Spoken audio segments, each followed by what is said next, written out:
నమస్తే, నేను మీ సతీష్. ఆంధ్రప్రదేశ్లో సంచలనంగా మారినటువంటి తెనాలి మహిళ గీతాంజలి మృతి మరొకసారి ఒక కీలక పరిణామం చోటు చేసుకోబోతోంది ఈ అంశంలో అనేటువంటి ఒక వాదన కూడా తెరపైకి వస్తోంది. ఇప్పటికే ఏదైతే దీని చుట్టూ తిరిగినటువంటి రాజకీయాన్ని చూసామో, ఈ క్రమంలో తాజాగా గీతాంజలి మృతి పైన సిబిఐ విచారణ జరపాలి అంటూ తెలుగుదేశం జనసేన పార్టీలు కూడా హైకోర్టులో పిటిషన్ దాఖలు చేయబోతున్నట్లుగా ఒక వార్త అయితే ప్రస్తుతం సోషల్ మీడియాలో చక్కర్లు కొడుతుంది. అయితే ఇందులో ఏ మేరకు వాస్తవం ఉంది, అయినా సిబిఐ విచారణ వల్ల జరిగేటువంటి పరిణామాలు ఏముండవచ్చు, ఇదే అంశాలు మనతో చర్చించేందుకు సీనియర్ జర్నలిస్ట్ డివిఎస్ గారు ఉన్నారు. సార్ నమస్తే. నమస్తే సార్. ముఖ్యంగా తెనాలిలో మహిళ గీతాంజలి అనేటువంటి మహిళ ఆత్మహత్యకు పాల్పడడం, దానిపైన వైసీపీ పెద్ద ఎత్తున రాజకీయం చేసినటువంటి పరిణామాలు చూసాము. కేవలం Telugu Desam social media, Janasena social media చేసినటువంటి ట్రోలింగ్స్ వల్ల ఆమె చనిపోయింది అని రకరకాలుగా కథనాలన్నీ కూడా పుట్టించారు. అలాంటిది ఆ ప్రచారాల్ని ఎప్పుడైతే తిప్పికొట్టే చర్యలు ప్రారంభమైనాయో ఒక్కసారిగా మళ్ళీ ఆ ఉదంతాన్ని పక్కన పెట్టేశారు. అంటే ఈ రోజున మరి ఈ అంశంలో తెలుగుదేశం జనసేనలు వాళ్ళ మీద పడ్డటువంటి బురదో లేదంటే ఆ మరకను చెరిపేసుకోవడానికో హైకోర్టులో పిటిషన్ దాఖలు చేద్దాము అనేటువంటి ఆలోచనలో ఉన్నట్లుగా ఒక ప్రచారం జరుగుతుంది. అసలు ఈ జరుగుతున్నటువంటి పరిణామాలపైన మీ అబ్జర్వేషన్స్ ఏంటి?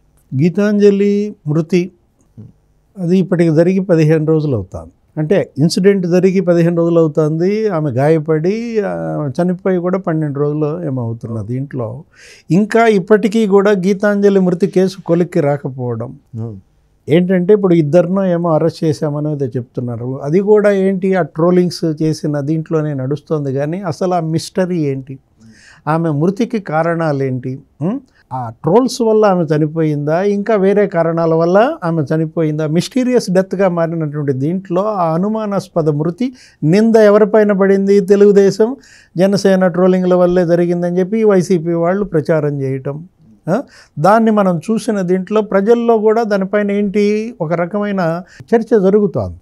ఇప్పుడు గీతాంజలి మృతి విషయంలో తెలుగుదేశం పైన జనసేన పైన నింద మరి వాళ్ళు మాపుకునే ప్రయత్నమో, హైకోర్టులో కేసు వేయటమా, లేకపోతే దీనిపైన సిబిఐ ఎంక్వైరీ అడగటమా అనే దీంట్లో వాళ్ళు ఏదో ఒక స్టెప్ తీసుకోబోతున్నట్టుగా మనకి మీడియాలో చూస్తున్నాం. దానిపైన కనుక సిబిఐ ఎంక్వైరీ కనుక చేసినట్లయితే అసలు మొత్తం అంతా కథ బయటకు వస్తుంది. ఏది గీతాంజలి మృతి ఆ రోజు ఎన్నో తారీఖు, అది 7వ తారీఖు ఏమో ఆమె తెనాలి రైల్వే స్టేషన్కి వచ్చినప్పుడు ఆమె ఏదో ఫోన్ మాట్లాడుతోందన్నారు. ఫోన్ మాట్లాడుతున్న సందర్భంలోనే ఆ రైలు జన్మభూమి ఎక్స్ప్రెస్ ఏదో కొట్టేసిన ఇది.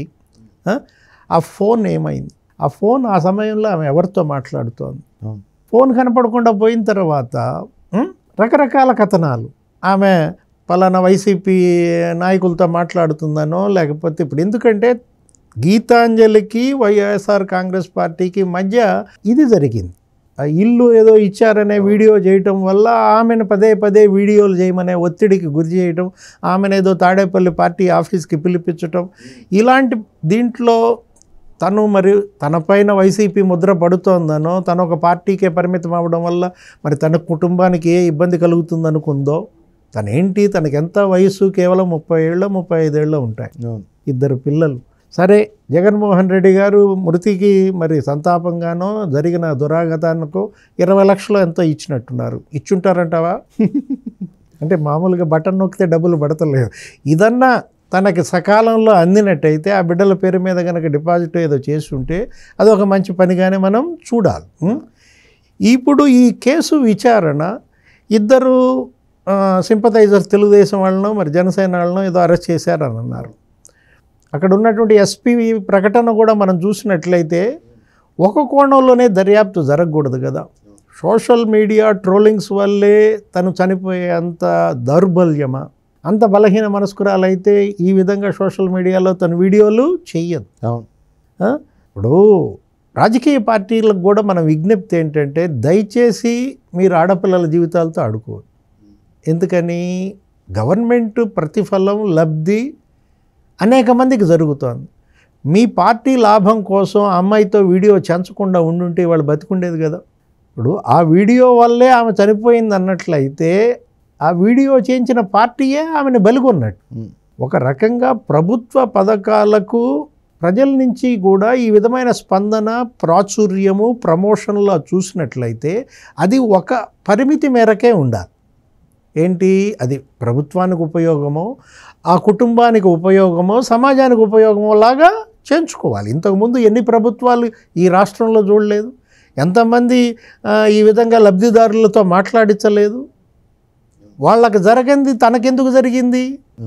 ఇప్పుడు రేషన్ కార్డు ఇస్తారు, నివేశన స్థలం ఇస్తారు, లేకపోతే ఒక ఆర్థిక సాయం అందుతుంది, ఆరోగ్యశ్రీ ఏదో ఒక హెల్త్ బెనిఫిట్ పొందుతాం, ఎంప్లాయ్మెంట్ బెనిఫిట్ పొందుతాం. ప్రభుత్వం నుంచి అనేక బెనిఫిషియరీస్ పొందుతున్నప్పుడు ప్రతి బెనిఫిట్ పొందిన బెనిఫిషియరీతో మైక్ పెట్టడం, మాట్లాడించటం, ఆ మాట్లాడిచ్చేటప్పుడు అసందర్భమైనటువంటి ప్రశ్నలు అడగటం మనం చూసాం.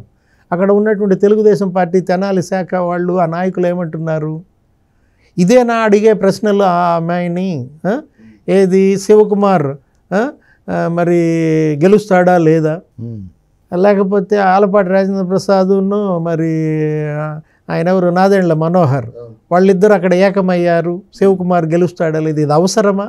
అదే కదా. తన దగ్గర మీరు పొందాలనుకున్న వీడియో ఏంటి? మీ పథకానికి పబ్లిసిటీ. దానికే పరిమితం చేసుంటే ఇవాళ ఆ కుటుంబం రోడ్డున పడేదా, ఆమె చనిపోయేదా, ఆ ఇద్దరు బిడ్డలు అనాథలు అయ్యేవాళ్ళ? అంటే గీతాంజలి కుటుంబాన్ని ఇలా చేసింది ఈ ప్రభుత్వం. ఈ పథకమే తనని బలికొందా? ఈ పబ్లిసిటీ మోతాదు ఎంత పెరిగిందంటే అది ఇక్కడ వికటించింది. ఒక రకంగా ప్రభుత్వ పథకాల యొక్క ప్రాచుర్యానికి గీతాంజలి ప్రాణం బలిపెట్టారు. ఇక ఈ ఇప్పుడు ట్రోలింగ్స్ విషయమే తీసుకుందాం. ఆమె ఇన్సిడెంట్ జరిగింది ఇప్పుడు 7వ తారీఖు అంట.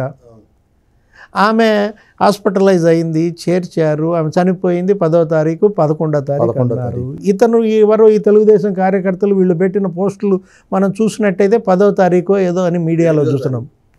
8వ తారీఖు 10వ తారీఖు 8వ తారీఖు పెట్టారు ఈ పోస్టులు అనుకున్న. దీంట్లో ఈ పోస్టులు చూసి మరి రైల్వే స్టేషన్కి వెళ్ళిందా? 7వ తారీఖునే, 8వ తారీఖు 10వ తారీఖు పెట్టే పోస్టులను 7వ తారీఖునే ఇవిడ చూసిందా? వీటన్నిటిపైన ఉన్నత స్థాయి దర్యాప్తు జరపాలని తెలుగుదేశం జనసేన అంటోంది. అదే నిందపడింది వాళ్ళ మీద.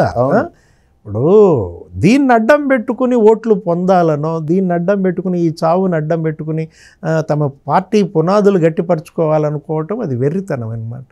వైఎస్ఆర్ కాంగ్రెస్ పార్టీ ఇప్పటికే శవాల పునాదుల మీదే నిర్మితమైన పార్టీ అన్న చెడ్డ పేరు తెచ్చుకుంది.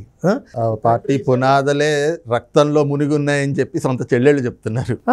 ఎవరు? సునీత మొన్న 14వ అదే ఆయన వర్ధంతి రోజు, తండ్రి వర్ధంతి రోజు సునీత ఏమంది, మీ పార్టీ మా నాన్న రక్తంతో తడిసింది మీ పార్టీ పునాదులు అన్న. దీంట్లో రాబోయే 50 రోజులు తలుచుకుంటే నాకు బాగా కంగారుగా ఉంది.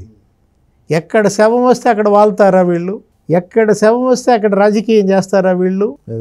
ఈ 50 రోజుల్లో మరెన్ని శవాలు చూడాల్సి వస్తుందో, మరి ఇంకెంత రాజకీయం చూడాల్సి వస్తుందో. రాజకీయాలు ఇప్పటికైనా ఫుల్ స్టాప్ పెట్టాలి. దీనిపైన నిశితమైన దర్యాప్తు జరపాలి, నిజాలు బయటపడాలి. ఏది గీతాంజలి మృతి విషయంలో కూడా అది ఆత్మహత్య లేకపోతే ఎవరైనా ఇద్దరు తోశారంటున్నారు. ఏదో ఒక వీడియో కూడా మనం చూసాము, ఎవరో ఇద్దరు ఆమె నెట్టారన్న. ఇది కూడా ఇవన్నీ బయటకు రావాలంటే సమగ్ర దర్యాప్తు జరగాల. అప్పుడు మాత్రమే అసలు దోషులు ఎవరు అనేది బయటపడుతుంది. రైట్, ఇది చూస్తున్నాం కదా. ముఖ్యంగా ఇప్పటికే గీతాంజలి ఉదంతాన్ని వైసీపీ తమకు అనుకూలంగా మలుచుకునేటువంటి కుట్రలు అయితే చేసింది. అయితే ఈ నిందను మోస్తున్నటువంటి తెలుగుదేశం జనసేన పార్టీలు ఈ రోజున ఈ మృతికి గల కారణాలు, ఇది ఆత్మహత్య లేకపోతే ప్రేరేపిత హత్య, వాస్తవాలు ఏమిటో ప్రజలకు కూడా తెలియాలి, ఆ నింద తమ మీద నుంచి తొలగాలి అనేటువంటి ఉద్దేశంతో ఈ రోజున దీనిపైన సమగ్రమైన ఉన్నత స్థాయి దర్యాప్తునైతే కోరేటువంటి ప్రయత్నంలో భాగంగా హైకోర్టులో అయితే పిటిషన్ వేయబోతా ఉన్నారు. మరి దీనిపైన న్యాయస్థానం ఇచ్చేటువంటి ఆదేశాలే కీలకంగా కూడా పరిణమించబోతా ఉన్నాయి. ఇక ఈ క్రమంలోనే ప్రజలు కూడా వాస్తవాలు గమనించాలి. అలాగే ఈ రకమైనటువంటి ప్రచారాలని వీటిని కూడా నమ్మేటువంటి పరిస్థితులు ఆంధ్రప్రదేశ్లో అయితే కనిపించట్లేదు అన్నటువంటి భావన కూడా సీనియర్ జర్నలిస్ట్ డివిఎస్ గారు వ్యక్తం చేస్తూ ఉన్నారు.